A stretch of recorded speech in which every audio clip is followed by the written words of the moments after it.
Isa is saying that on one hand, I want to spiritually grow towards enlightenment, but at the same time, some side of me wants to have earthly freedom, pleasures, and experiences like traveling, even though I know that those things won't really bring me true joy.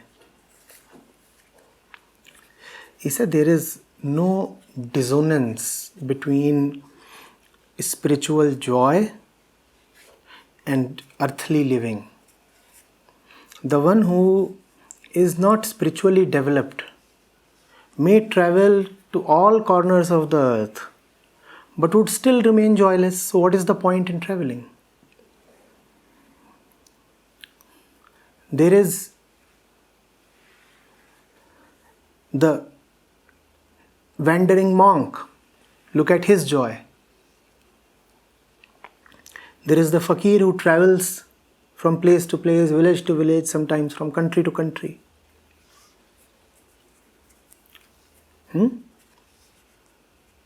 Traditionally in India, sadhus would forbid themselves from staying too long at any one place. They would just keep traveling.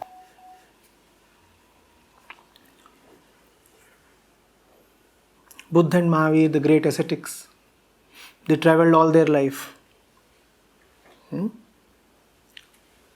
Guru Nanak made voyages, long distance travels to the east, to the south, to the west. Now that's one kind of traveling in which you are already full of joy and you are traveling to disseminate that joy. You are traveling so that even others may have that joy. And then there is the traveling tourist. The average traveler. What does travel give him? Some consolation. Some very feeble support to enable him to carry on with his otherwise wretched life.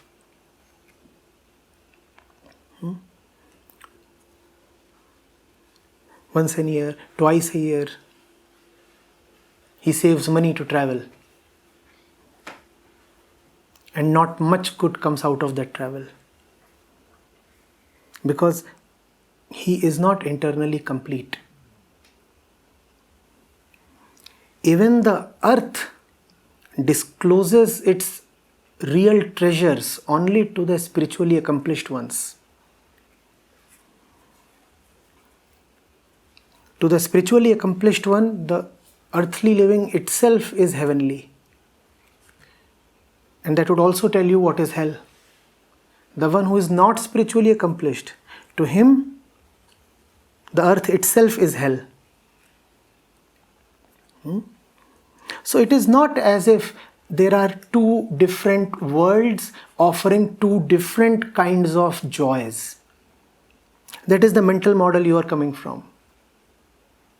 You are telling me there is the earthly joy, which is an inferior kind of joy, but still quite alluring. And then there is some kind of metaphysical, transcendental joy, spiritual joy.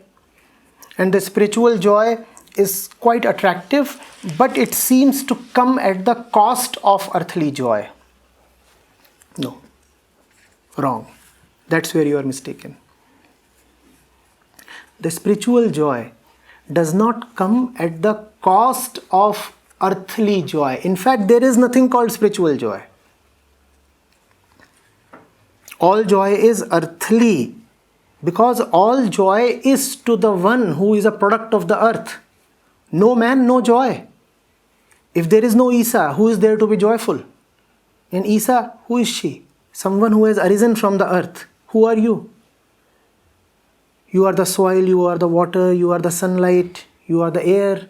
Without these, would there be any human being? So, the one who is joyful is always an earthly one. Therefore, there is no distance or distinction between these two kinds of joys. In fact, if you create two dimensions of joys, then you do not know either of these dimensions, any of these dimensions. It is a very common misconception, and we all need to get rid of it. We feel that to have spiritual joy, we have to give up earthly pleasures. And such stories have come to us from various sources. They continue to keep coming to us. No, not at all true. Spirituality is wisdom. Spirituality is deep intelligence. Spirituality is to give up the inferior in favor of the superior. That which you call as earthly pleasure definitely has something which is worth rejecting, worth dropping. Therefore, spirituality is to drop incomplete, costly, ephemeral pleasures in favor of an unending pleasure called joy. Are you getting it? You could even say that spirituality is the art of absolute hedonism. The common man, he satisfies himself with bits and pieces, some crumb here, some crumb there, of little bit of happiness, little bit of pleasure, no? The monk, the spiritual seeker, he says nothing doing. Not only do I want happiness absolute. He's ambitious, he's very, very greedy, Because he is very, very greedy, so he tells you to shun normal greed. Because he is absolutely greedy, so he tells you, do not be a little bit greedy. You think that he is against greed. He is not against greed. He is against everything that is incomplete. So he says that if you have to be greedy, you must be not incompletely greedy, but absolutely greedy. Spirituality is absolute greed. Spirituality says, I do not want anything small. I want now only the infinite ultimate. See what dimension of greed it is. Similarly, happiness and pleasure. Common man says, give me some happiness, 1 hour a day, please. What does the spiritual one say? I want total, unending, undiminishing, eternal happiness. And where does he want it? In some other world, some other planet, some other galaxy? Where exactly does the spiritual seeker want that? On this earth.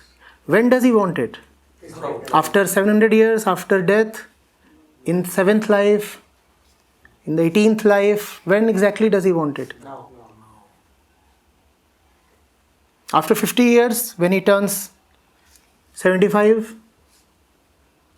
and enters the last ashram of his life, is that when he wants it? If joy is absolute, would you want to postpone it? No.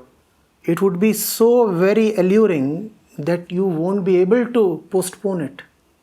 You will want it right now. That's spirituality. To have the highest happiness and have it Now. right now, here. The highest right now, right here. Getting it? Now do you want the earthly things? Are they still attractive? If the earthly things are attractive, then that should tell you that you have a faculty for attraction. If even a little attracts you, it should tell you that you know how to get attracted. And if you know how to get attracted, then how would you feel in front of the immense? I repeat, if even the little attracts you so much, what would be your condition in front of the immense? You would go bonkers. That's how the spiritual mind wants to live, in an absolute craziness.